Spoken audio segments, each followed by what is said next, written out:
Greetings, greetings, ladies and gentlemen, and welcome to the Breath of the Wild discussion. Quite a start, if I say so myself. This game has been out for quite a while, and we are a little bit late on the ball, but we decided it was worth it to do a podcast since we all actually, aside from Veer and our special guest, me and Austin, we went in and finished the game fairly recently, so we just decided that we would do a podcast. So yeah. Where do we begin? We begin by introducing our special guest. Our new guy. Say hello. Who just screamed right at the beginning. I'm not special. Yes, you are. Hi, I'm a guy. Yo. You are a guy. Nobody else can know my name. You are definitely they just gotta of know the I male exist. gender. This is our good buddy, WhicheverComa. Whatever. How the fuck you say your Whatever name? my Twitter name is, just call me Diddy. That's my name. It's not my name. Alright. Perfect. Anyways, we've been waiting for this game for quite a while. It was the launch title of the Switch, the one thing that everybody was really looking forward to play. Literally everybody got it when they got their Switch. Yeah, because there this was or basically... 1-2 Switch, I believe. Or the few people who picked up Bomberman, such as myself, because I wanted to have at least a decent amount of launch titles. But regardless, what is Bomberman indeed? I did hear that the game did get better after the updates. I just haven't played it since then. Anyways, because Pyramid Head. They do have Pyramid Head, and then they have Simon Belmont, and I think they had another one, but I can't remember the name. But whatever. Anyways, what did we all think of the brand new Zelda game? I'm gonna start with Veer, because... Dude, this is probably like one of my top 3 Zelda games. It's right up there with Link to the Past and Link Between Worlds. It is amazingly fun.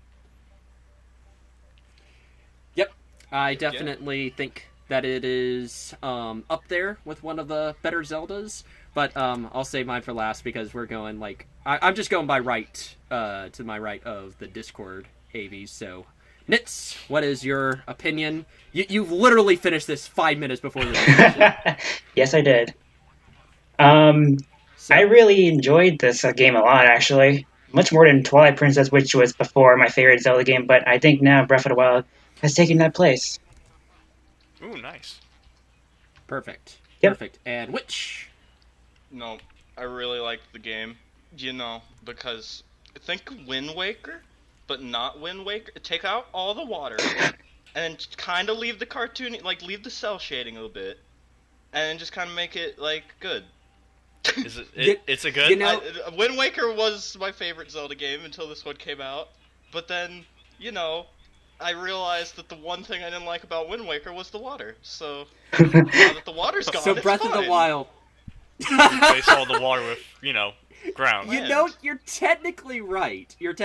Aside from the additional combat stuff and the structure, it is very similar to Wind Waker. It is. In terms of the how big the world is, the whole Korok, or not. I mean, technically the leaf and the sail, they are two different things. But Wind Waker's the reason why this game is fucked because of the timeline. Nobody knows. Where the fuck does this game belong in the timeline? I think people are thinking that this is after Twilight Princess, because Ganon would have had to have reincarnated. It's either that or on the Game Over timeline, or whatever hero is defeated. But I think a lot of people are thinking this is after Twilight Princess. I just did a little bit of research right before. I'm not exactly sure why. It's because in one of the cutscenes they bring up Twilight Princess and Skyward Sword and Ocarina of Okay. Time. So Okay. they're well, that happened then. We are in the Twilight Princess timeline. Okay. That makes sense. That makes sense. And, by the way, in terms of we'll be talking a little bit more about some of the plot-related stuff in the spoiler discussion. I just want to get this out of the way. We are having a non-spoiler discussion first, and then after that, we'll be talking about spoilers, such as plot details, more in-depth... There was a plot? Technically, yes, there was, and we'll also be talking more in depth about some of the main dungeon stuff, some of the bosses. We're just not going to be going too in depth, just in case people want to go into this discussion and have it be non-spoilers. And then, if people finish the game, they can go see the other section. That's how we're doing this podcast. Do you know Anyways, this game takes place in the wild? yes, sorry. I did know. My Yes, God, I know. So much fucking nature. There is quite a good bit of nature. It is a very, very nice looking game. Oh, this game is beautiful. Oh, right, I forgot. I have to say what I thought of the game. I think it's very, very good. I'm probably going to be the only person in this group that doesn't think it's absolutely fantastic. I think the game does have a couple problems, but yes, I should get out before a lot of people go in and say, "Who the fuck is this sly guy hating on this Breath of the Wild game?" I do want to clarify. I think it's a very good game. I definitely had a lot of fun playing the game. No, you hate it. Stop. Yeah. Yeah, you're you right. said Yeah, that right. you didn't like it, hate... so that means you hate it. Get out. You hate Zelda. Yes, I indeed hate every single Zelda game, except for every single one of the ones that I played other than Skyward Sword. So just the CDI ones? I have not played the CDI ones. Don't. Dead to me. Don't. We all know that Hyrule Warriors is the greatest Zelda game. Yes, it is. Hold on. You're- Can we just make this discussion about that? No, I haven't ever Alright, touched it. Haven't touched it think either. about it. Alright, it's everything you love about Zelda plus violence. Okay. I've technically put more hours into Hyrule Warriors than I did Breath of the Wild. Dude, I have 300 plus.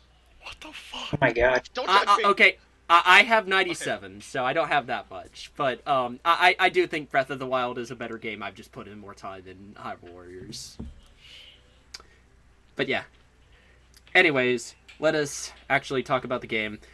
We were going to be talking, until I interrupted, we were going to be talking about how great this game looks. I do actually think that the art style works quite well with this style of game. The cel-shaded look on the human models. Similar to Skyward Sword, except the human models look better this time.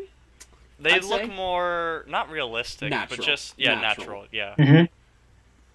More fine. Because I think the models in Skyward Sword looked fine, but I think that these just look a little bit better. Some of the designs on some of the faces, especially like Link's lips in Skyward Sword. I mean, it's a nitpicky thing, but a couple of the models looked a little iffy. For the most part, it looked fine, but I think Breath of the Wild, I think every single model in this game looks really good.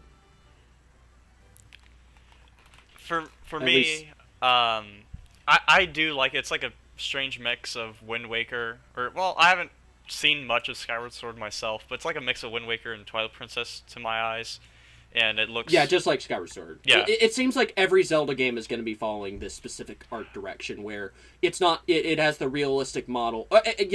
Every console Zelda game probably going to be following this model, where the art, it's more cel shaded, but the humans look more like people rather than the cartoony art style that they used in some of the other ones. And I think it really works for the console games, and I hope that they continue using this kind of art direction for the series. I think it looks really nice. My only issue with it is with the character models themselves, and that's with the shading properties of it. I don't know. It feels like it needs like a black border line around the facial features and everything, but that's just me. It needs a thicker border line, but Besides that, it looks really nice. I just wish it could run a stable frame rate. If you're at anything that's the same color as Link, it will blend. Yeah. Sometimes. Yeah, I do think the recent patch did not the patch that added in dual audio, but the patch before that, it did fix a lot of the frame rate issues. I did not have near as many frame drops as I did after, but Korra Forest still runs at 10 frames per second. That place Is it really that bad for you?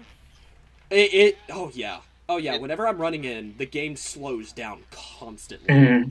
Because of all the particle effects, grass effects, it just destroys the frame rate. They tried to make the area pretty, but they made it pretty in like a slideshow way. Yeah, I love. it's a Microsoft. very nice looking slideshow presentation. But regardless, I did hear that the frame rate in that area works better on the Wii U, and a couple of other areas in the Wii U version run worse than the Switch. It's kind of weird how the frame rate works in terms of the different ports, but I have not played the Wii U version. I think everyone here has played the Switch version, so we really can't talk too we all much Right. about I believe. frame rate differences. But you could definitely tell that a lot of these ideas, like the Sheikah Slate, were designed with the gamepad in mind, and then they just said, we need to make a Switch version because we need to have a game at launch. Because honestly, in terms of technical performance, I mean, we even see that the loading times for getting, I believe it's either entering shrines, it's either that or teleporting around the map. It's actually, the load times are actually faster on the Wii U version. Yeah, and all the Really? That's what speedrunners run on. It's barely there, but Yes. it definitely is there. So if you're The port- really nitpicky about it, then go play Wii U, I guess. Play a dead console. It's kind of sad because I think the port of Zelda, it seems like it was a little rushed. That seems to be the general consensus with a lot of people because it was like when I heard about the frame rate differences, the first thing I said on my Twitter is, man, I wonder how bad the Wii U version's going to be. But apparently, the Wii U version in some ways run better than the Switch version, which that's baffling. It's because to me. of those like 2+ years where it was built for the Wii U, and then they were like, the Yeah. Wii U's dead, we need a new console. And they kind of rushed the port, it seems like. I don't know when the development of the port started, and I don't think we really ever will know, but that it seems like it started much, much later. If there's like a into split I'm gonna guess like a timeline year or year and a half. where they didn't make the Switch version of this game, it would not have been as like highly rated as it was. Maybe, like, maybe that definitely It might would have been the a case. good. It would have been rated high, but it wouldn't have had as many people playing it. Right. Well, yeah. I mean, that's just the whole thing with Zelda, because whenever a game in the Zelda series, it is, as long as it has a Zelda in the title, critics are mostly, for the most part, are gonna praise it, and that's kind of my problem, because a lot of critics didn't really analyze too many of the problems. They were mostly gushing over it. Maybe they did actually legitimately have no problems, but honestly, whenever a Zelda game comes out, you'll have a bunch of critics say it's one of the greatest things ever, especially It's the greatest with... thing of all time, buddy. Don't you dare say otherwise. Yeah, and this definitely happened with Skyward Sword, where all the critics went in and did that, and then publications after that, like, IGN gave it a perfect 10 out of 10, and then, a few years later, when the top 125 Nintendo games came out, Skyward Sword was nowhere to be... It was either really low or nowhere to be seen. A lot of critics, they'll go in and just say that, this game is the Zelda game is the greatest thing ever, and then they'll just go back on their word when a lot of fans go back and say, Skyward Sword had some problems, it's not one of the greatest things ever. But yeah, that's just the sort of cycle. I don't think that it'll be quite as big with this game, because I think the game is, for the most part, I don't think it quite deserved as many 10 out of 10s as it got, because I do have a few issues with it. Like some of the main dungeons, I do think that some of these dungeons were a little short, and the puzzles were a little too simple. Mm-hmm.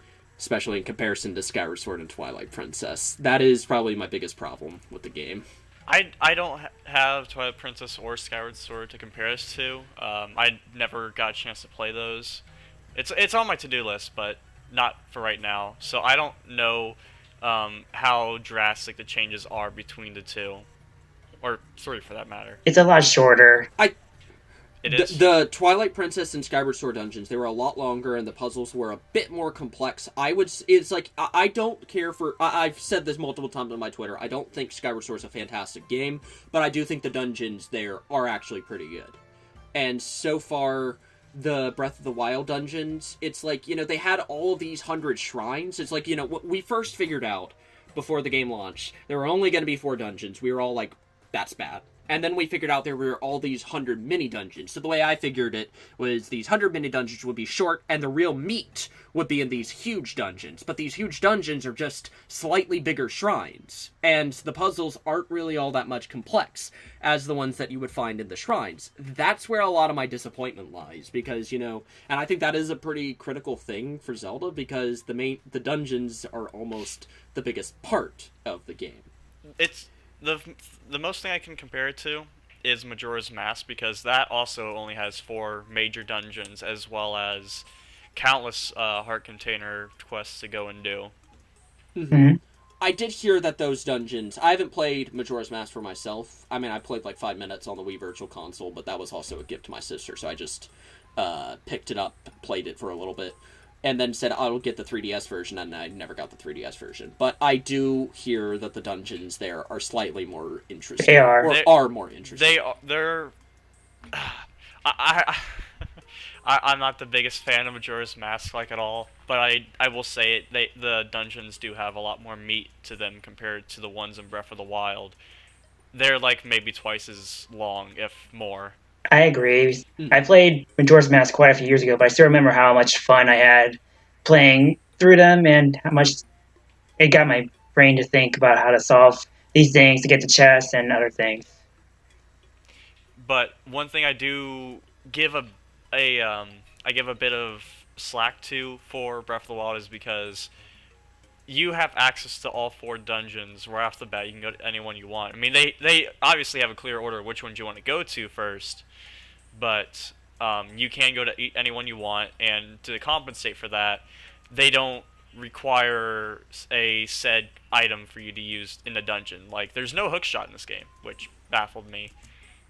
But aside from the necessary weapons and armor to go into the dungeons, you don't need much. They give you a lot of the tools right off the bat. That's also Yeah, that's one of the.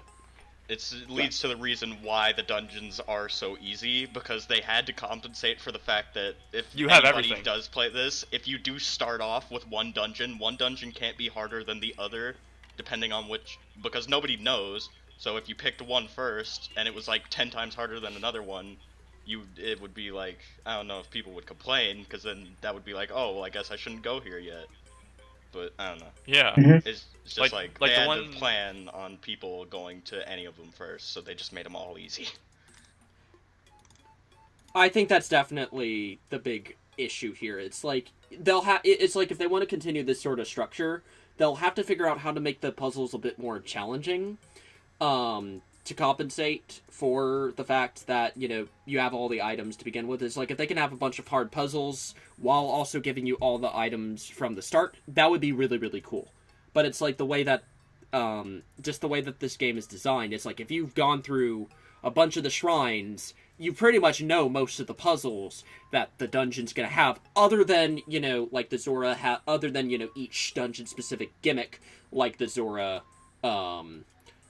Okay, we won't. I don't know if people consider this spoilers, just the way that they're. But each dungeon has a specific gimmick to it, and if you actually know how to do the gimmick, then there's not much else that the dungeons themselves have to offer that's not already in the shrines. That's kind of my big problem with them. The exception is the Hyrule Castle dungeon, which like I said, Hyrule this Castle is dungeon is very nice. it is very nice. I also like I said, I'm not gonna want to go into why, because this might be spoilers for some people. I also did finish the final Hyrule Castle dungeon in 5 minutes because of certain abilities that they give you that allow you to sort of jump over all the walls. So yeah, It's a little broken. it is a little broken, but if you actually go through it normally, which I did do one time to be able to get a certain memory, then it's actually really worth it, because the dungeon is actually pretty cool. They offer a lot of neat rewards. I did have fun doing that one time. But yeah, I do want to briefly talk about the memory side quest. Do you guys like how it was handled? Like, just the way it was structured. We'll go into plot details in the spoiler discussion, but I mean, it makes sense for the story setup, but I don't like why it makes sense. yeah, that's kind of what I thought of it, because like I said, without discussing any plot details, the way that the game structures these memory side quests is that they give you 12 different locations that you do to, they give you 12 different locations scattered throughout the whole map, and you need to find each of them to see different scenes to restore Link's memories. And I don't like how the side quest is set up, because they do give you hints through the different, the NPC painter guy, but a lot of the time, like, it's very, I think it's pretty much impossible. It might be possible if you know the exact location for, the specific memory, but it's almost impossible to view all of these scenes chronologically. Like, if you want to start with the first memory, and then go to the second one, and then the third, it's almost impossible, unless if you just really know the map, and spend hours and hours and hours scouring through it, or you just look it up. Because I wanted to view all of, because it's like, one of the painter, You wanted the to painter do them guy, in order. the first one that he gave me was the second to last one. But I want to do it in order. I don't want to see one of the last ones. I want to see how everything plays out. And I'm not sure if you can be able to view the scenes in-game, but I don't believe you can. So I really want to view these things in order, from beginning to end, and not just view it later. In your menu, you get a list of them, and it has them all in order, so you can still watch it in order if you want. Okay. It combines it with both the ones that aren't memories and just the ones you find. Which, I mean... cool. But even still, I'd like to be able to see the first time. I want to see it chronologically. I don't want to, like, put all the pieces together. I know some people might like that, but I don't think that's a good way to actually tell the story.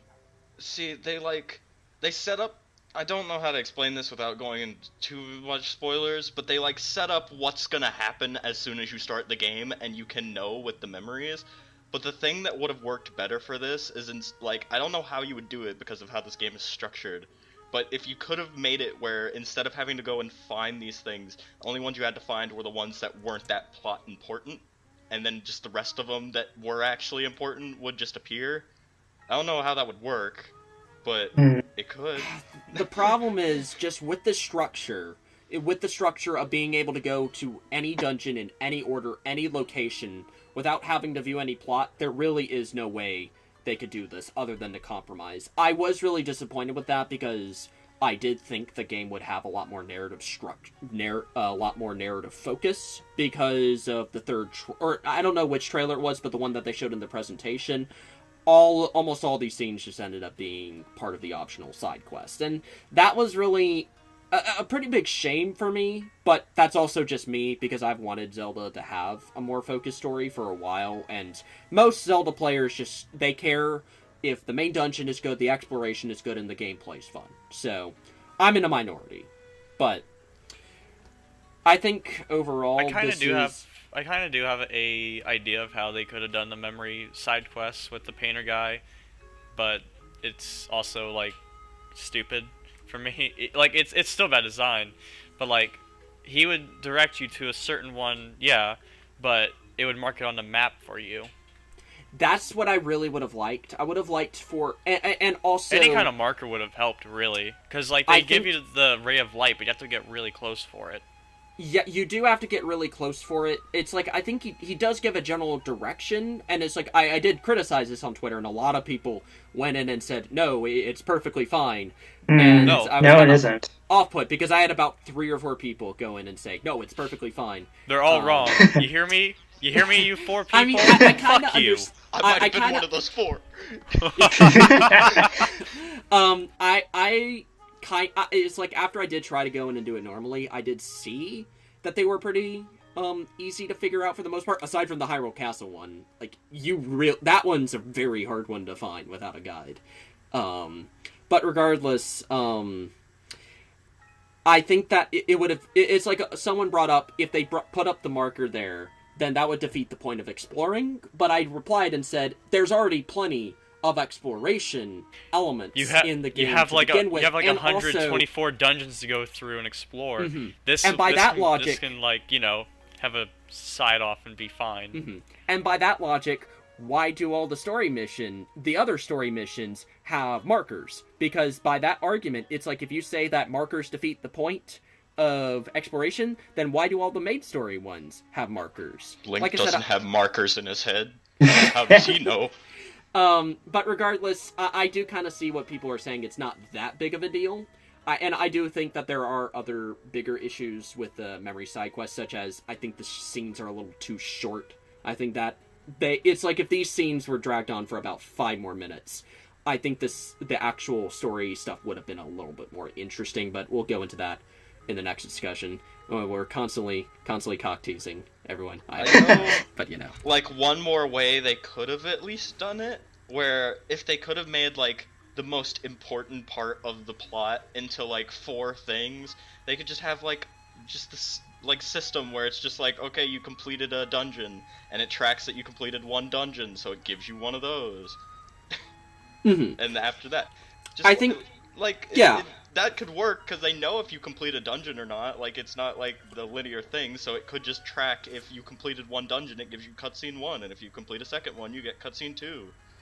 Yeah, and you know there is a little bit of that cutscene tracking. Like if you finish the Gerudo dungeon first, then you know the giant laser that the thing will fire. It'll be it's like there's a slight bit of cutscene tracking.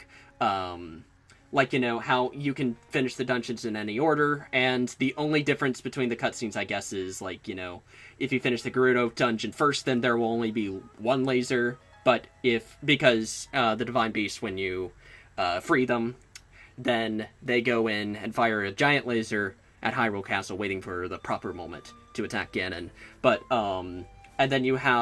if you finish the dungeon second, then there will be 2 lasers. I guess that's not really all that much cutscene tracking, but maybe they could have done something. I think that there are other ways they could have done it so that they didn't have to do everything relegated to the backstory, but regardless, that's the way the game did it, and it kind of works. I do think that if they wanted to do this structure, some of the cutscenes they had needed to be a bit longer, because a lot of the scenes are just 1 to 2 minutes, and like one of the scenes is just conversation between Link and Zelda. It's just she makes a few statements and she asks a question, and then boom, that's it. And I'm just like, what the fuck did I watch? One of them has no dialogue. Yeah. Wait, what? I don't want to bring it up, but just one of them is just. Can I bring it up? Is it spoil? Okay, look, just turn off your. You know what? This is spoilers. I'll scream at you. You know what? No, screw it. I'll bring it up later. Go for it. Just bring it up later. But yeah. Anyways, we'll talk more about the story stuff in the next discussion. I do think that those are kind of my issues with it. Otherwise, you know, just the main dungeons and the way that the story is structured. Other than that, I think the game is very, very good. I think the game has a lot of fun exploration elements. I think it's very fun that you can go in and just either... I think probably the best part is that you are free to explore as much as you want or free to explore as little as you want. Because it accommodates different playstyles. Like myself, I don't like to do 100% unless if I really, really like the game.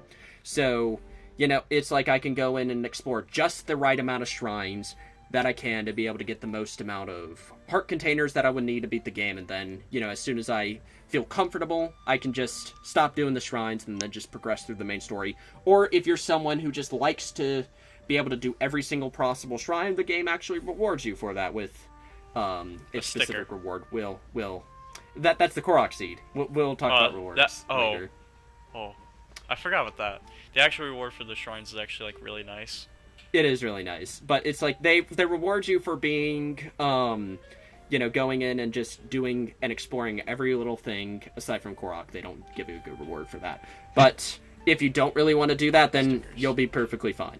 So, I think that the exploration is a lot of fun.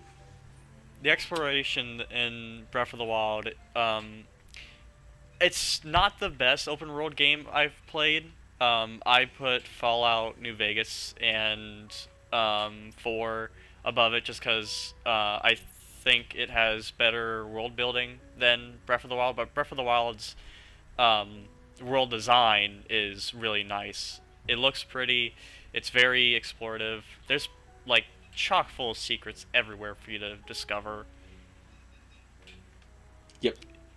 There's definitely a lot there if you are someone who likes to just spend so much time into one specific game if you want to just spend hundreds and hundreds of hours. But if you also just want to finish the game in like 49, if you just want to finish the game in like 50 hours and just be done with it like me, then the game doesn't punish you for that. There, like I said, there's a lot there for completionists, and there's plenty there for people who just want to be able to get through the game. It's like, despite a lot of open world style games, they're like, it takes hundreds and hundreds of hours. But this particular game, it doesn't take very much time if you want to just finish the 4 dungeons and get the through the dungeon and the final dungeon to get the true ending. It's actually less than a standard JRPG if you just want it to be a simple experience. I put a little bit less than 50 hours, and I think I was satisfied, ultimately. It's like, you can end the game whenever you want, and I think that's one of the best strengths of the game. Because every single main objective, it's like they're all just in preparation for the big objective, defeat Ganon. Everything you do is just there to keep you prepared, unless if you want the true ending, then, all the other main story objectives is to be able to get that. But regardless, I do enjoy that sort of aspect of the game. But yeah, anyways, I wanted to ask you guys, what did you guys think about the music in the game?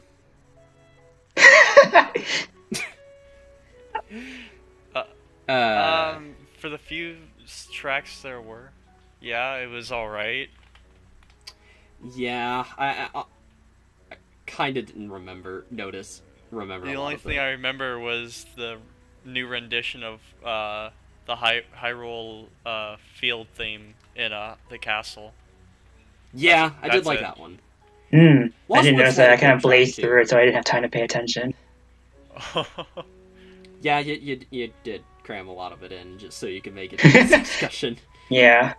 But yeah, the Hyrule field theme was good. I don't remember a lot of the tracks in the game because a lot of these tracks were more atmospheric, which I guess can work for some people. I like to have my tracks a bit more memorable. So it's weird with the music because the music is cool whenever, like, because there are times where the music that plays when you're on a horse, if you speed that up by 5 times, it's Zelda's Lullaby. But it sounds better as Zelda's Lullaby, but they slow it down because I don't know. It sounds better when I didn't even notice. Yeah, if you play I don't use horses, what the fuck? If you ride a horse, you can't hear it whenever you're going, like, normal speed, but if you speed it up by 5 times, it plays Zelda's Lullaby. And that's the same thing with the Temple of Time. It's the Temple of Time's theme slowed down, and you just can't really tell, but it's there. On the horse. They really were trying to go for that loud ambiance. Huh. Sometimes that you'll get makes me music curious. that works. Like, they have the piano version of the Zelda theme that sometimes chimes in, but I would have liked it if it was just there. Yeah. I get why they did it, because it makes ambience work, but then you realize, whenever you're trying to set up nature, it's a little weird whenever you see monsters and giant robots everywhere. You can't set up a real world, you should probably have music for that bit.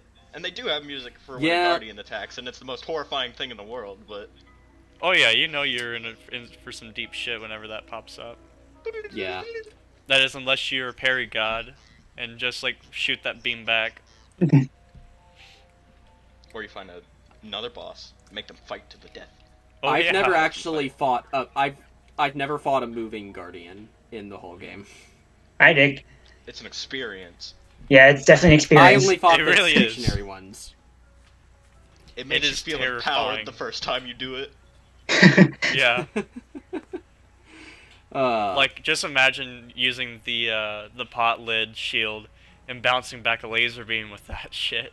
It's amazing. It I went is. to the exact place where the trailer was and reenacted it. It was beautiful.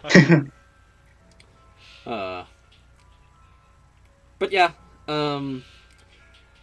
I think that the game has a lot of good elements. I think the game is well designed for both normal and speedrun play. The speedrun community is... Oh, they love it. I'm can, part of they the love it. Discord group, and it's... Yeah, they're nuts over this thing, always finding new tech, and... Oh, man.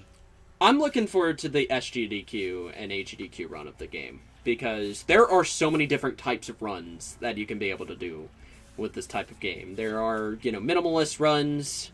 which those are probably going to be the most popular with this game, because you can do minimalist runs with other Zelda games like Ocarina of Time, where you can just sort of try to figure out how you can get through the game with the least amount of items as possible, like not having the hook shot. Apparently, you can get through the game without having those or fire arrows, and You mean the by like naked glitching stick through run? walls. Yeah. I'm naked- excited for that one. But yeah, I think that Breath of the Wild, it's a lot more interesting that you can literally finish the game. I think you can beat it in less than an hour if you... It's around an hour. You can beat the game in just your boxers and like 1,000 claymores in your pocket. Yeah. Most people just... I believe most people just go straight to Hyrule Castle, get as many items that they need to beat all the bosses, and then, get through it and finish it. Yeah. But yeah, I think that's interesting that they actually did try to make a game that's more fun for all the different types of crowds. So It is very accessible, and I can get behind that. Yep. Alright, so is there anything else we want to discuss before we close the non-spoiler section? Cass is the best Breath of the Wild character because of his music. Oh, Dude, human yeah. bird. Bird What? boy. No, Sidon! Bird boy. Sidon, fuck you. Sidon. What about Falco? I mean, Falco's No, Sidon. nice, but Sidon's a bro. he's not really there. Sidon's a bro. I'm not judging anything, but Wait, people what? who like the bird and the shark. Oh yeah, and people who like the shark are you're into some weird shit, buddy. Hold on, before we go to spoiler territory, I'm gonna bring up the fucking the shark. You know what? I'm okay with the bird, but the shark hurts me because of the story. The lack of Prince Sidon love in this call disturbs me. No, I love him, but he's basically Kamada from Gurren Lagann. And he's also the best character in the game. Yeah, because he's Kamida. We haven't really talked too much about the actual gameplay of it. We right. kind of skipped around it.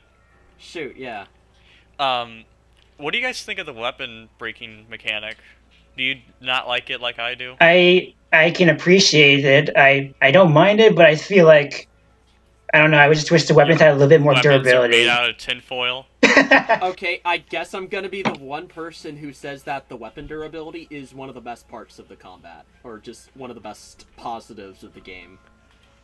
I can really get behind it because it reminds me a lot of other games that do that sort of stuff. My issue is with the durability itself. I'm fine with them breaking. I don't want to swing my sword for like 5 times and then it broke. Yeah. That's not But how that's a the sword thing, works. though. That a steel sword would last for a little longer, but it breaks in like 7 hits. The only thing that is, sword's fucked. that's a lot of I mean, the only thing is, actually, the Master Sword does last quite a good bit longer than some of the other swords that I find. But honestly, I think as you get more and more weapons, they start to have more and more durability. I think it's actually the weapon durability system is actually it's like I said, it encourages actually going and experimenting with a bunch of different weapons. A lot of the time they drop in so many different weapons that you can pick up. I never really ran out I of never did weapons either. to use. Well, So I couldn't choose which weapons I wanted, but I never ran out. It's just like what I would normally do is I'd have a stock of weaker weapons that I would use in case I really needed to take out a weaker enemy, and whenever I came up with like a mini boss or something like that, I would just use the more powerful weapons. But I never really... It's like some people felt that, I think that the way the game designs it is that it actually encourages using some of the other weapons. And a YouTube user named Arlo brought up a very good defense for this sort of thing. My boy the for this puppet? particular... Huh? My boy the puppet. The Muppet, yeah. I love I Arlo. love him. I love Arlo. But he brought up a defense video, and he made a lot of really good points. Because it's like, if the weapon durability was really, really high, or these weapons couldn't break, then there would be no reason to actually use the stealth or actually try to survey the environment to try to be able to take out the enemies in the most efficient way possible. Like, a lot of these combat situations, they'll have a bunch of barrels, or you can use the bombs, or even whatever metal, or the item that allows you to move around metal objects. That actually does quite a good bit of damage if you actually smack someone with a different, pretty big boulder or something like that. Not boulder, but metal crate. But there's a lot of different ways to approach combat. And honestly, I think if the weapon durability system wasn't so limited, there wouldn't be a need for any of these sort of things, because a lot of the other Zelda games, it's just you run up to an enemy with your Master Sword and just swing a couple times and then they're dead. There's not really much thought that's being put into the combat. And this game, well, like I said, they encourage parrying so that you can be able to go in and take out enemies in the fewest hits possible, or use the flurry rush so that you can take out enemies in the fewest hits possible. There's a lot of different mechanics that would basically be invalid if they had a system where the durability was really high, or if they had a way to store weapons. Because then you would just be super reckless.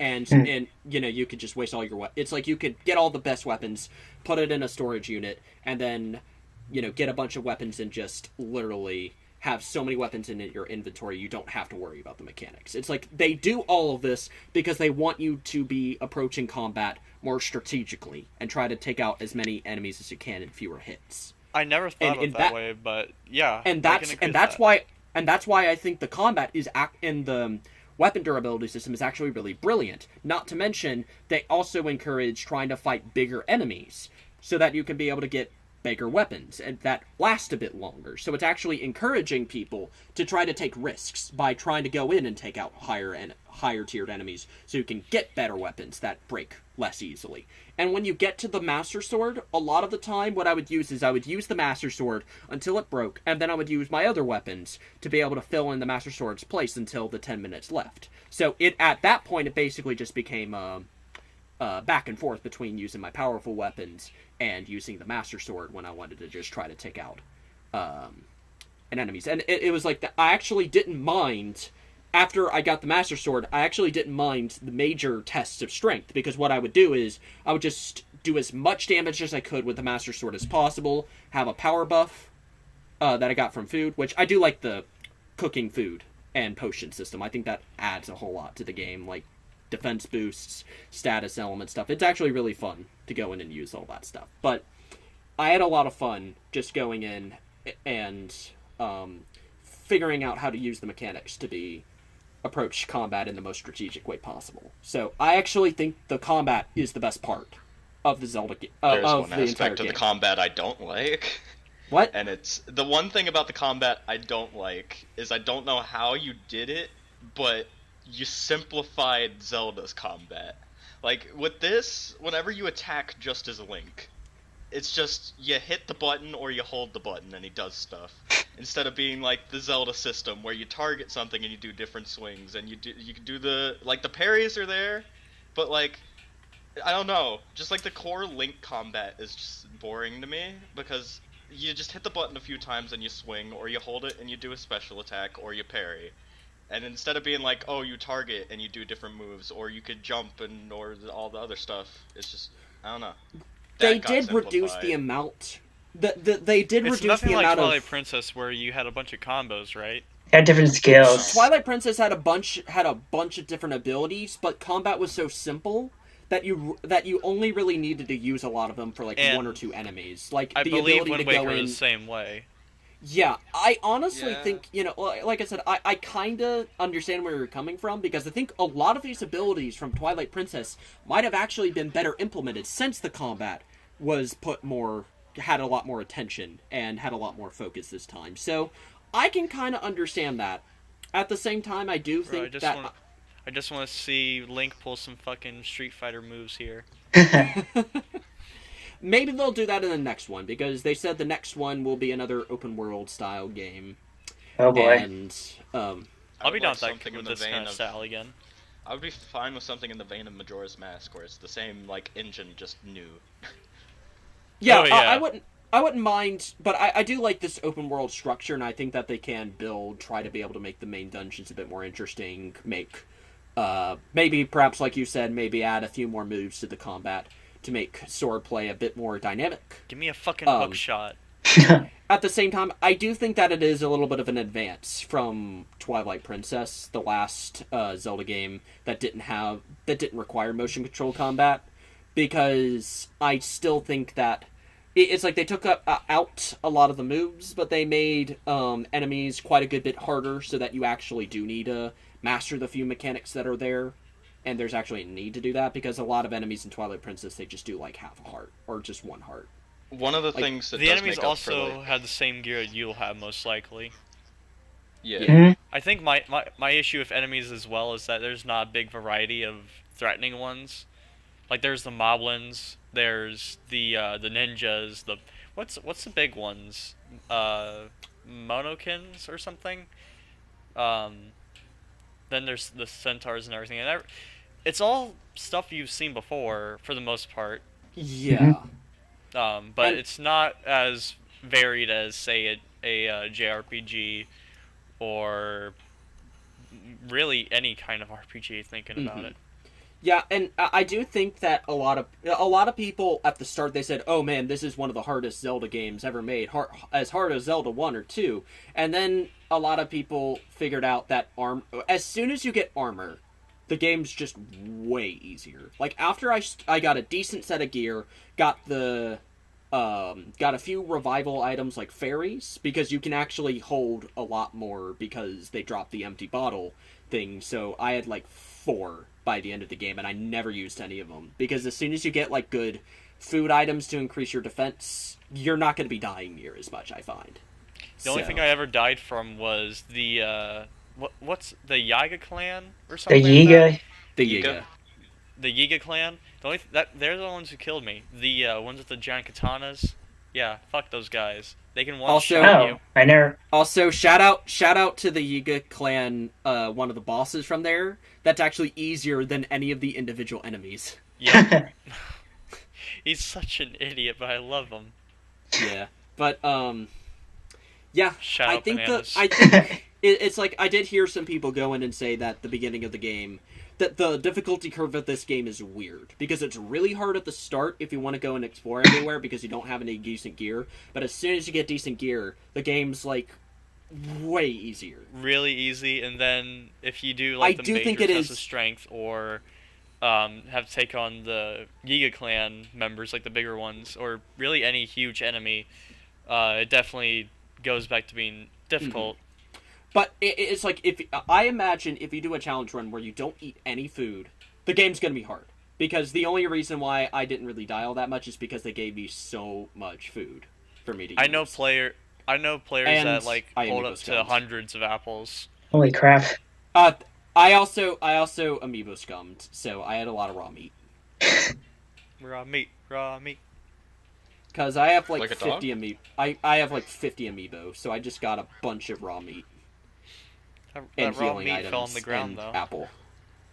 Yeah, but it's still perfectly fine. 5 seconds But old. it's fine with eating fish raw and eating meat raw. Is it prime raw meat? I never used those too much because I wanted to like gourmet, actually yeah. save them for like cooking meals, but then I never really used them. So just like get like 5 gourmet meat and just shove all that shit in a pot. There's like a lot of different. Like I said, you don't need all those. This game didn't really teach me how to cook. I nearly set my house on fire. Also, if you throw meat on the ground in the Goron area, then it's cooked. Oh yeah, I did that anything earlier. You throw on the ground there, it just burns Yeah. up. Oh, I love that don't one of- like pull out bomb arrows at the volcano. That's They kind of not blow up how in your that face. works. If It took me a while to figure it out. Volcano, it would fucking explode. Are Like, you sure? meat doesn't work like that. It would either burst into No, flames where it's not edible, or... No, meat doesn't It's a blow video up. game. Bomb arrows yeah, do. I know, but I mean, I'm just saying if you put meat on a volcano in real life, it would explode. I mean, if you threw meat into molten lava, I'm pretty sure it would explode. Be delicious. But Just Breath like- of the Wild teaches that it cooks it and makes it better. Bullshit. Breath of the Wild teaches me that if you wear heat armor, you're fine, but if you take a chicken wearing nothing, it will live on a volcano. Breath of the Wild also teaches me that a blue. If you take a cuckoo up there, it just doesn't catch on fire. It's fine. You need heat Breath of the resistant Wild armor, but the chicken doesn't. The almighty cuckoo. Beaver does a painter guy. Oh yeah, the painter guy. Breath of the Wild also teaches me that having a blue T-shirt is a better defensive item, or has more armor than an actual piece of armor. Yeah, the Hyrulean armor just kind of sucks in comparison to this like shirt I have. Yeah. It's for champions. Yeah. Blessed by the gods. Oh, and wearing pajamas makes me stealthy, I guess. That too. Oh man. Also, you can eat food to make you less noticeable. You just said my life Why you in think like a sentence. Why do you think I eat so many pickles? Nobody even wants to bother with me if I eat all those. And then you drink the pickle juice and then feel sick after. Oh yeah, I have my jar right here. Pickles make you invisible? What? Hell yeah, it does. You can't. What?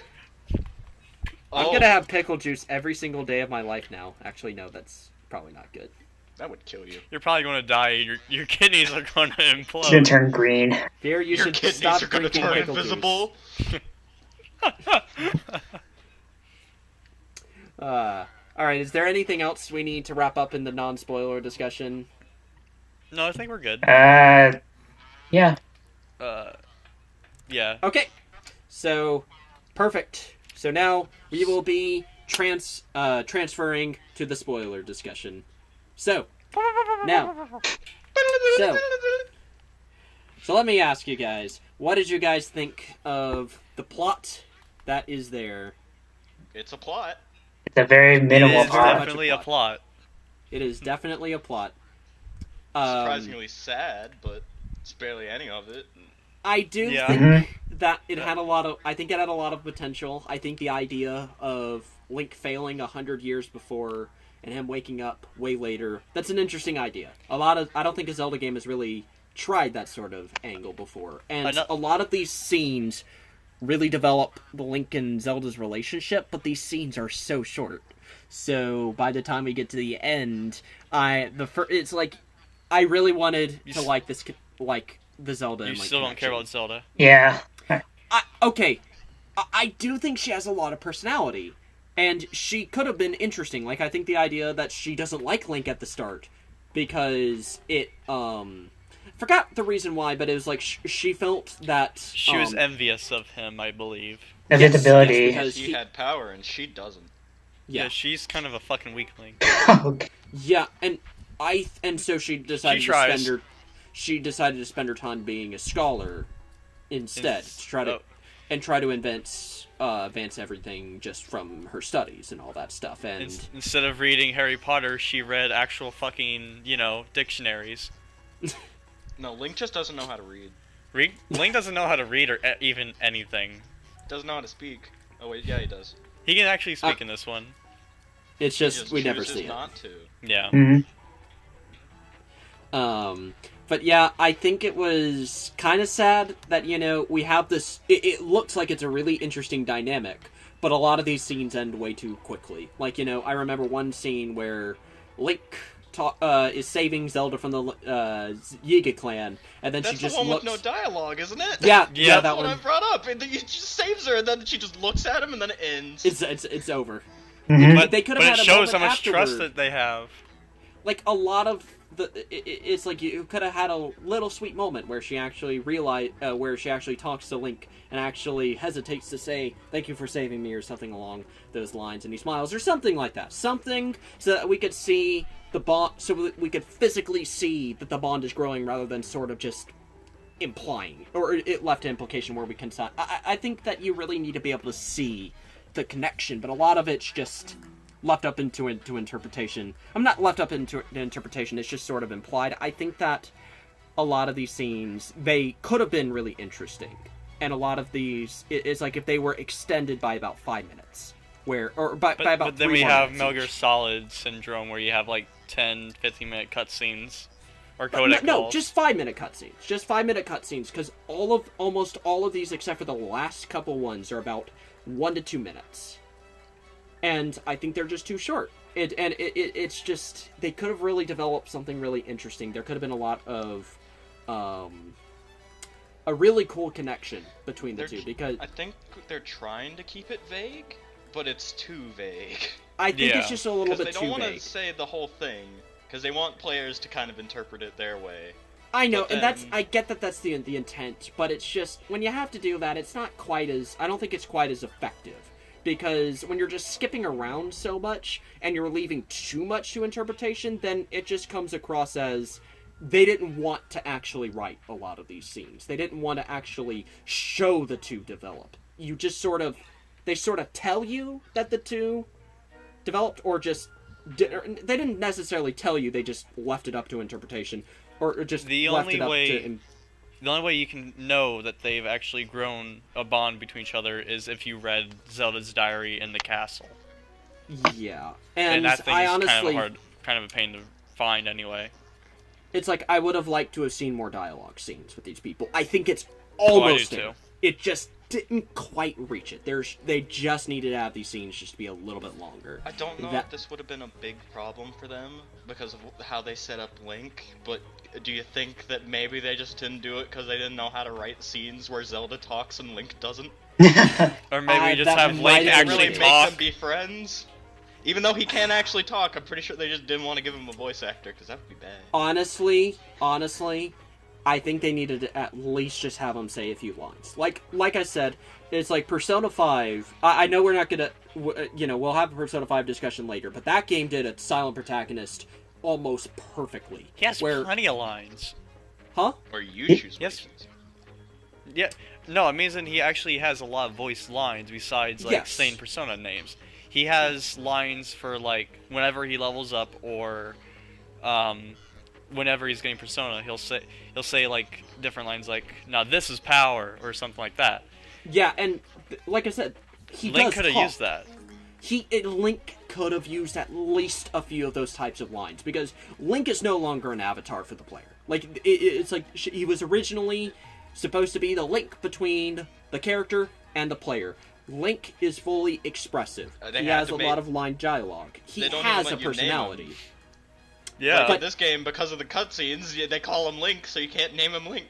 No, you can't. The name Link. Mm-hmm. You're stuck with the name Link. So also only gives you one save file. Yeah, but I would just create a different. That's tedious. I mean, you just go to the menu and just say create new user, then boop. New Zelda playthrough. You could name that user anything. But it's just like, Link has a personality, and they dropped a lot of that sort of thing. So just have him say a few lines. It's like, I know that they're doing it because tradition, but the Zelda game has been all about breaking tradition. It's no longer a linear structure. You can be able to go anywhere. They automatically broke the tradition of voice acting in this game. Yeah, they've been breaking almost every single tradition. Just have Link talk. Just a few lines. We don't need him to say, tons and tons of sentences, but we've seen the silent protagonist done better, and I think that they could have that. And if they do have that, I think the Zelda and Link dynamic would work really well. Because then he would be able to answer a couple of her questions. Like in one of those events where she says, "What do you think?" And then it just sits. Mm-hmm. I mean, in situations where they did need Link to talk, they'd give him a little buddy, but Link doesn't have a little buddy in this game.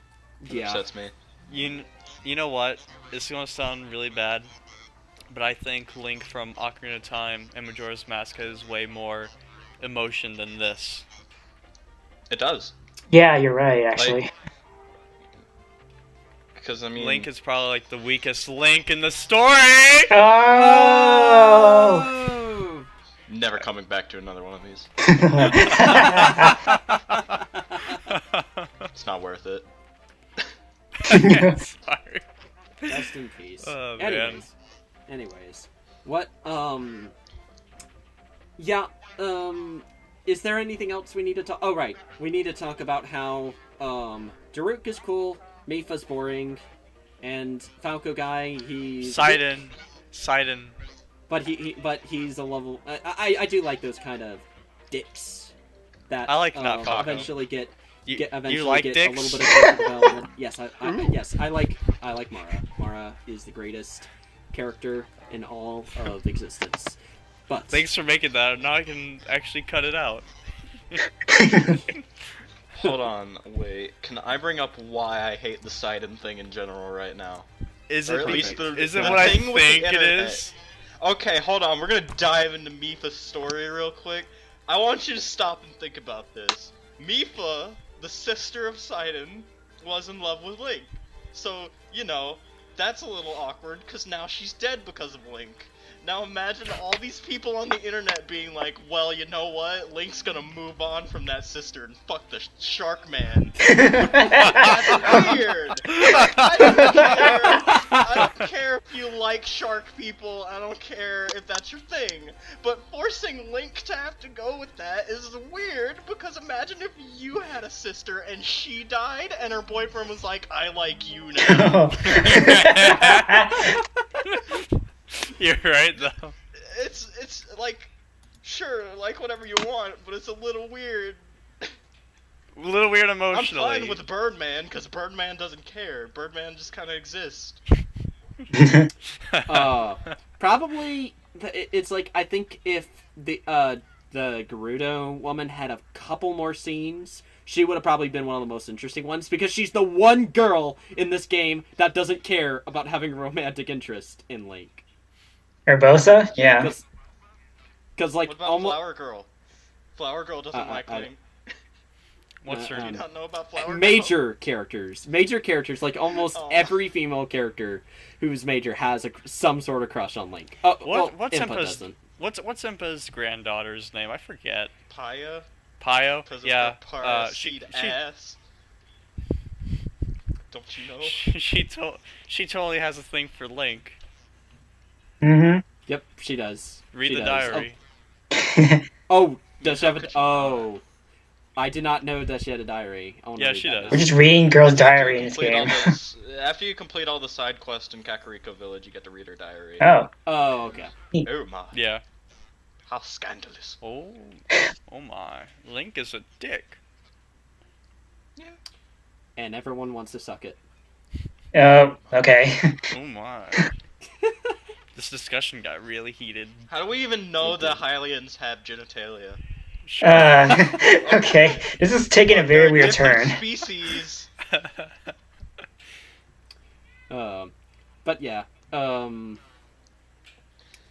Yeah, don't like I how mean... they didn't develop the ancestors. They just kind of made them exist, and they You didn't. just reminded me by saying ancestors. Thank you. I like how they actually try to prepare for Ganon in this story, but they still fucked up. Like they knew he was coming. It's like, oh, I guess we still can't do this. Fuck. But yeah, I think that the ancestors needed a lot more scenes but they're very underdeveloped. Mm-hmm. Yeah. They, like, I don't know. Like, I also think that the new ones are undeveloped as well, because they're just kind of... Yeah. They're there Sidon. to help you get to the place, and then they just don't exist anymore. Sidon does get a little bit more, but not enough. Yeah. I think a lot of these I don't characters even remember just the name of the needed it. Goron kid. He was just kind of... He's he just- existed. He existed. You would know? I don't know. Also, that one of the was- Goron that was kids looks like probably the- Mark from Persona 1, and it makes me laugh. That was also, just as a side note, that was probably one of the better designed escort missions I played in a game. Because Oh, it was fun. you can actually tell them to just stop following me and start following. So you can just tell them to stop, take out all the enemies. And you can also take out most of the enemies that can catch you with the giant boulder. Or just the metal crate. Conveniently placed metal crates. Mm-hmm. Or bombs. So the stealth mission ended up being a lot. Also, the stealth mission doesn't force you to restart if you mess up. Yeah. Oh, what happens You if can you? still... Well, if you mess up, the volcano starts erupting, and stuff falls down from the sky. He just runs back to where he started, but you can still, during that time, kill the stuff. Huh? So you could just You- keep killing things. You don't need to bring him up there with you. You just gotta take out the robots and then bring them up there. Okay, So yeah, that's it's, fair. It it's was a really it was nice pretty- escort mission that doesn't need to be an escort mission. But yeah, the other missions, like, I think almost the other ones, I forgot what, yeah, the other one, that was the most different one because everything else is just taking, Ride just, with me. yeah, ride with the character. Okay, let me say take them that out. I love the one for Zora. That shit was great. That was That was the fun. first one I played, and it was amazing. Yeah, I it liked felt very the one cinematic. I liked the one for, the Rito one as well. Oh, I love that one. That too. was It fun. was really fun. The one that I didn't care as much for was the Gerudo because sometimes it was hard to be able to keep the Driving the whale thing Keep- is just weird. Sand driving the surfing. whale thing and keeping it in The the seal. Sand seal. yeah, the seal. No, it's a The- whale. I thought It's it a was whale. kind of The hard whale. to consistently keep it in the electric shield. For the most part, I was, but there were times where she either slowed down and I was going fast. I'm like, oh shoot, and then got hit by the electric thing. That one was probably my least favorite out of all of them, but outside of that, and you know, I guess some people might say the escort mission was a little too slow, and I kind of understand that. But either way, I really enjoyed the Rito and Zora one, and the escort mission was pretty fun. So I think that was actually really good. But yeah, Then, like, the only thing I don't like, which would have been cooler with the story, is having, instead of the ghost of the old characters come back, just have the new characters pilot it. Because that would have at least, like, That- developed them to be like, yeah, you can do it now. that Oh yeah. might have actually That been a would good have actually idea. led Yeah, them to and do something. let them do something, and have the old characters go in and give you their blessing, and Let them also. tell you how to do it. Yeah, like almost And something you might with like even see a Darwood moment had. where Have Mifa a and scene. Sidon have like one last moment together.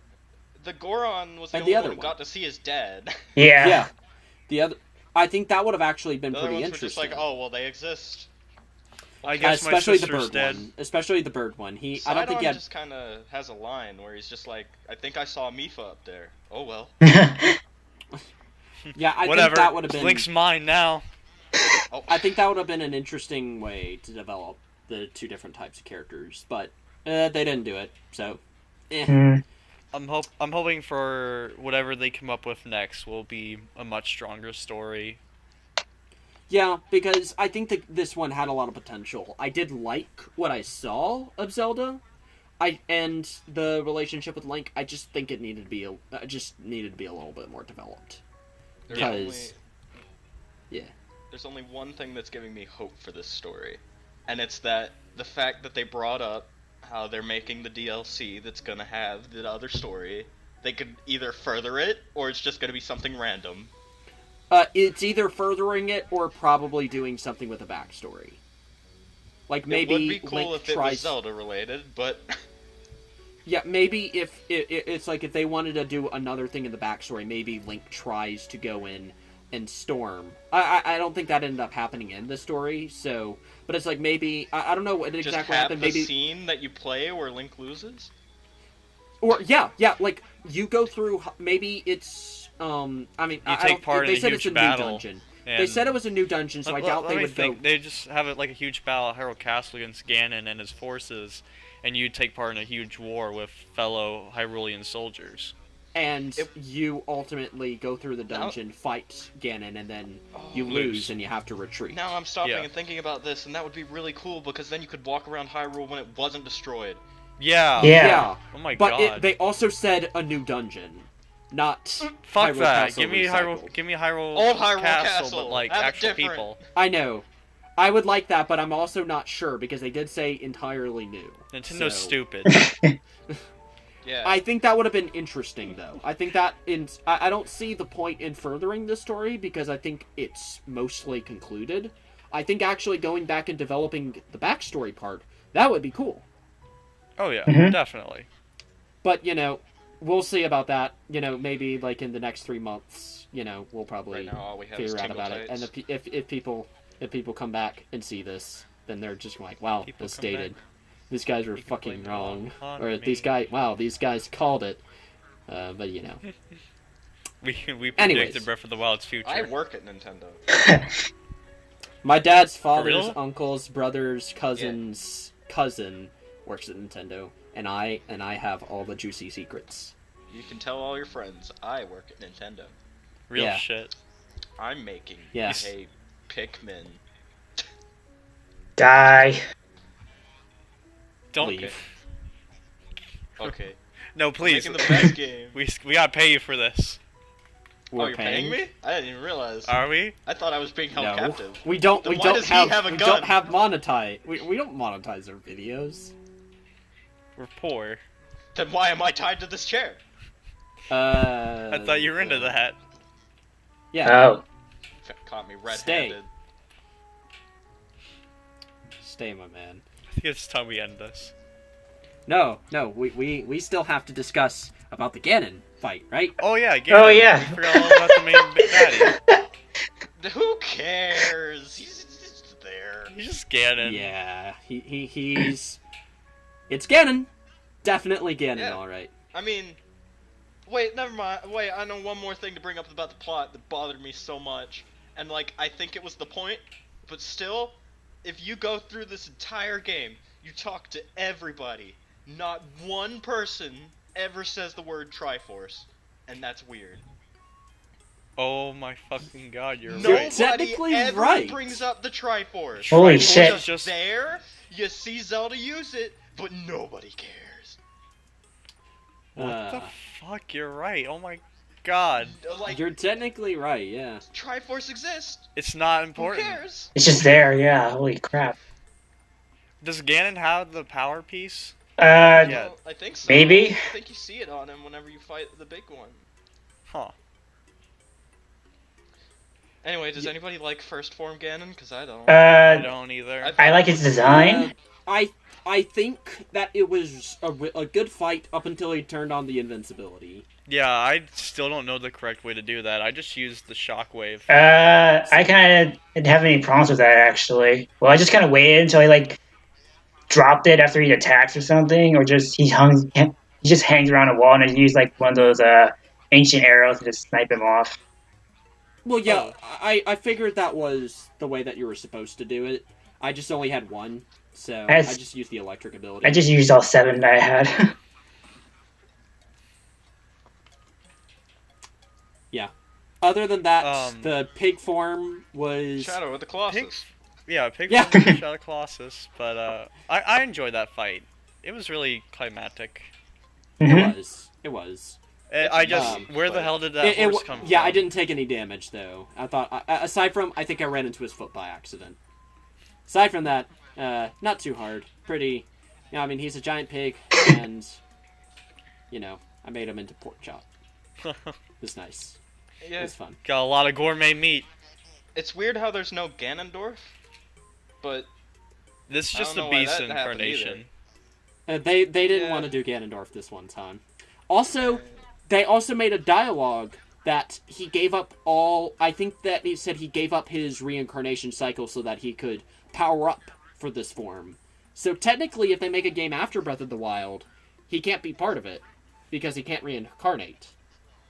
Huh. Oh yeah, you're right. This is his last they- form. In the scene that Urbosa has, where she charges up the laser, she brings up that he did exist, and then she was like, "He's scum." Oh, yeah, he did. She did bring up that he was originally a Gerudo. Yeah, he's Are you just guys like- sure he wasn't? They weren't talking Well, about. Ocarina they were of bringing Time? up old Ganondorf, they were. but That's they know that Ganondorf was a thing. They bring up a lot of stuff from Ocarina, because there's a side quest in the Zora area where you can learn about the one sage from that game. I don't remember her name. What was it? Rudo. Rudo, yeah. They just like have a whole like side quest where you read these things and it brings up how she existed Hmm. and how pretty much how fucked up I read that Zora's too. domain was back Um, then. Zora's domain, the water source, was the throne of the King Zora, and his sweaty balls was covering the entire waterway of Hyrule. Basically, Oh, god damn it. glad that's a plot point. But yeah, God damn it. I wait to did get the Ocarina enjoy time. the final fight. If you take out the invincibility thing, I think it was actually probably one of the best final bosses in the Zelda series. So I enjoyed that fight. A lot of the other bosses were pretty standard, other than the one in Gerudo, which I really liked. I liked the super fast. Wait, you boss. like that one? Yeah, I fucking hated that The one. Garuda one? I love keep it. up. I liked it. Yeah, Well, I liked it. Keep up with a that. hashtag brawl meme Sonic up taunt is all I have to say to you. Vera, I just used the Goron thing whenever he got fast and just wailed on him. Oh, you did Goron first? Yeah. Okay, that may have been why I had Dude, so all much the bosses trouble. sucked for me because I did Urbosa last and didn't have Urbosa's Fury. And Oh, I barely use Urbosa's Yeah, Fury, honestly. which one was that? The lightning. That was the Um, the lightning strike. I used the lightning strike for Ganon because that takes out the invincibility. That's it. Oh, I never knew that. I use it for the mini bosses as well as any big enemies because it basically wipes them out. It's really powerful. I only use it to zap away like those hordes of keys. That's it. I got that one last, so I wasn't See, able to use it except for Gerudo. Ganon's first form also Ganon. sucked for me because I got scared and used it on the Lynels. Oh, Lynels suck in this game. Lionel's kick ass. Scary. They're strong the first time I fought them, but after a while I got so used to them, so they're not that hard for me They anymore. also have, like, Fought the one best until gear in the then, game. because I was so scared. I fought them once. The first one I remember encountering, besides the Zora one, was out in the snowy area in a field, and then it just ran at me, and I was like, "Oh God!" Like, Yeah. They're the real super bosses of the game. Pretty easy super bosses, though. Yeah. There aren't many things You you can really find 'em call in a Upper super Hyrule. boss. Mm-hmm. you get a medal for killing all of them.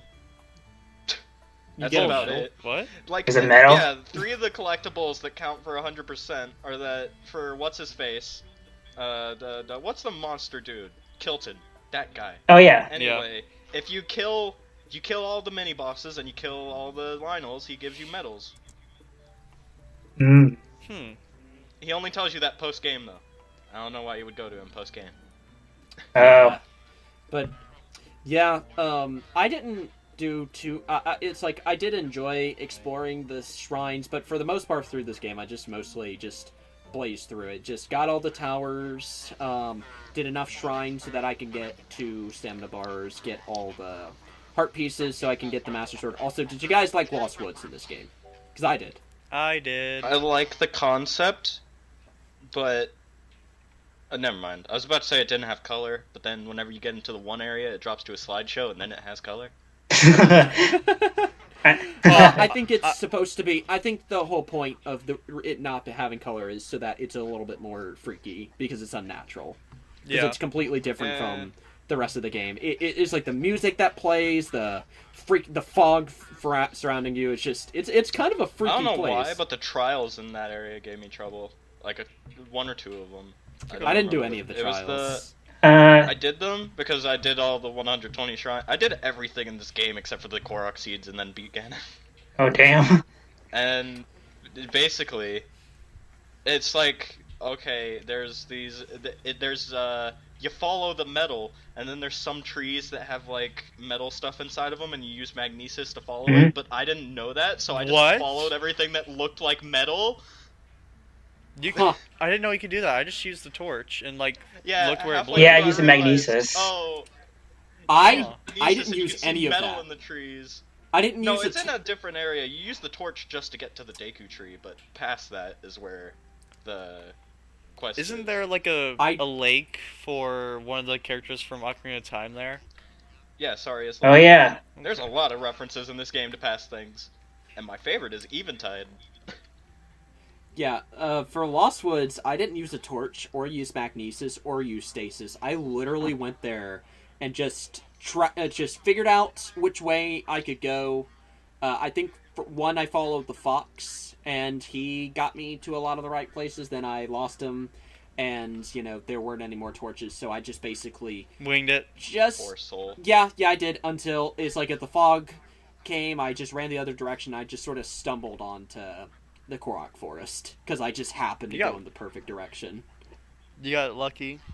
I got lucky, yeah. It's kind of a trait of mine because I get lucky in a lot of these games. Did anybody else here do all 120 shrines? No. No. I am at like 70. I stopped at 56. I don't know how many I did. Isn't that much to brag about, but it's still nice. The Tunic of the Wild. Tunic of the Wild, I did hear, has the best defense in the game. It does not. It does It does not? not? I was bullshitting you, It's Sly. Standard 28, and then the I was blue bullshitting shirt you, Sly. still has more. Then what's the point of doing it? Bragging I rights. don't know. You get it to look like Link. That's the other thing about like this game goes away from so many conventions. No Triforce, no Green Tunic. Well, until you beat it, none of it matters. This game is breaking conventions in every single way except And then for going Link back. being able to talk. Say lines. I mean, I do enjoy. It's a I nice think that tunic, the game 'cause did it's- break a lot of conventions in all the right ways, in my opinion, because this is probably the most different Zelda game and different in a positive way. And Nintendo, for a lot of their games, have either been really been rethinking a lot of their franchises. Like Sun and Moon changed the formula quite a good bit. They changed the conventions of the Pokemon formula. For Zelda Breath of the Wild, they've been doing that. For Mario Odyssey, it looks like they're going back to Mario 64 Basics and basically breaking the trend of the games getting more linear, more confined. Pikmin More is now gimmicky. 2D. That too. I think that's breaking it in the wrong way, but that's a completely separate discussion. But yes, Nintendo has been doing that for a lot of their series lately, and I think it's very interesting because a lot of people are saying Nintendo games are becoming more and more samey. So I'm really glad that Breath of the Wild did go in and say, okay, we need these places to be more explorative. We need to have place more emphasis on the exploration, have more things to do.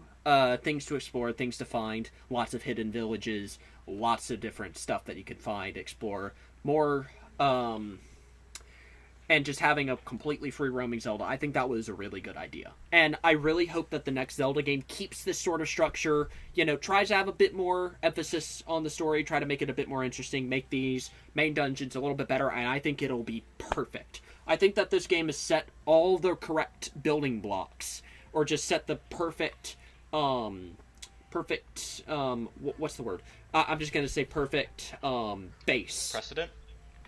Yes, base or precedent for future Zeldas to build on. Because I don't think this game is perfect, and I think that's actually kind of good, because they can just build and make an even more interesting game from now on. But as it stands, I guess we're just going to, unless if something has someone to say, just transition to final thoughts. I think the game is actually very good. I'm really glad I played it. I'm very glad I played it. I think it's very fun Zelda game, and I really think that all future games should follow this formula, because I like this a lot. I liked it a lot more than the other Zelda games I played. I do think that A Link Between Worlds is very good, and I think when I was playing in the middle I said I prefer that game, but I think now I will say that Breath of the Wild is my personal favorite of the 5 that I finished. I haven't finished that many Zelda games. It's just been Twilight Princess, Skyward Sword, Hyrule Warriors, and Link Between Worlds and this. So, I played a lot of others, just never finished, but I think this one is fantastic. This game is probably... I said it earlier in the discussion, but this is definitely my top 3 Zeldas. It breaks a lot of ground, but also goes back and, retrends a lot of things that made Zelda fun. It is a wonderful game. 10 out of 10. I know, 11 out of 10. For me, I put it. It's like if I don't usually like to put scores, but if I did have to, I would say this would be. I'd rather not put a score on it. I just think that it's very good, and I think 6 that out of 9. 6 out of 9. What the hell? You could be like Arlo, who has a 1 to 7 scale. What the fuck? Why 1 to 7? Because he wanted to Could be be different. like me and have a 1.45 scale. Yeah. Could that be our scale? Hold on. Do it. 1.45. Graded out of 1.45. Go. 1.4. 1.25. 3 out of 5 1.5 plus over 2.5. Deserves a over 2 out of 1.35. 6. I don't know. It's a good game. It's a good game, yes. Pi over 10. Oh wait, that means 3.44. Shoot. 3.14 over 10. No, I think it's thought I think pi over 10 it meant is 10 quite. pies. I think it's quite a good bit better than that. But maybe 3 pies over What 10. kind Maybe I don't kind know. of pie? Huh? We're supposed to say our thoughts now. Fine, kind of pie? fine. Pancakes out of 10. Get out! I've had it up to here with the pancakes. If you ever come to MomoCon with us one day, I will give you 50 pancakes, and you will have to eat every Oh, single God. one of them. We're going to I wasn't IHOP. right about Yeah! that. You know what? I'm cool with I'm cool with actual pancakes, just not the pancake emoji. You know what? I'm gonna sit you down. If we ever go to MomoCon, I'm gonna sit you down and make you watch the Emoji Movie. I will no. I'm not doing that don't unless have a if they have a choice. pancake emoji. Then They I will put the go see it. pancake emoji in it. If there's a pancake emoji, I will go see it. You already said you're gonna go watch it. Oh, God. Okay. Nits and Witch, do you want to give your final thoughts? I will say, this game is my favorite of the style. Because Zelda games have, like, a distinct style that I also like, and this one changes so much that I do classify it as my favorite, but it's different enough to where I'm like, okay, this is my favorite with this, but Wind Waker is also still my favorite. Because, like, I don't know, Zelda conventions have always been interesting to me, and I like how they changed it, and I really adore this game. Just, it's really good, but I will still say that old Zelda games still have a charm to them, and I'm fine with it changing like this. Just, I still can't, like, rank them as different games. But this still is a really good game. That's understandable. Be like me and have a Triforce. This game doesn't have one. I mean, it does, but, Triforce, you know. on the Triforce of power. I mean, I have dominance fuck over it. this. Please, is your Triforce basically that one vine of the 3 dogs just putting their noses on each other? No! What? What is your Triforce? My Triforce is my top 3 Zelda games. Oh. You expect me to know that? I'm Yes! sorry. Okay, well now I know. Okay, I'm sorry. Don't say you're sorry. Sorries are worth nothing to me. Then I will love the 3 games that you love. Okay. And you love the 3 games that you love. Do you want? You know, this is getting heated. Say your thoughts. Hurry, Say your thoughts. You're the one. before they beat us. Nits, please finish. Okay. Go! Okay. Shut I'm up. sorry for interrupting. Just go. Hurry up! Okay, I really like Breath of the Wild. It reminds me a lot of Skyrim, Go. but I also like how different it is compared to past Zelda games. And yeah, I just really like Breath of the Wild altogether. For like gameplay and the stuff it tries to do, minus points on the story though, which I prefer Twilight Princess over. And yeah, that's it. I do like the character arc of Link and Midna. I think that is probably my favorite relationship. I mean, not like actual, like just the best Friendship. Friendship, yes, yes. Not everything revolves around dicks I and don't. vaginas. Well, that's what you think. Is that? Anyway. Anyways, Yeah. I Breath of the Wild is good. If you haven't played it, go play it. Have fun. Buy a Switch or Wii U, except you probably don't want to buy a Wii U unless if you want Tokyo Mirage Sessions. It's not worth it. Because Hey! it's good. Shut up. What's a persona? Now Tokyo Mirage session. I'm not welcome here anymore, am I? Good night, everyone.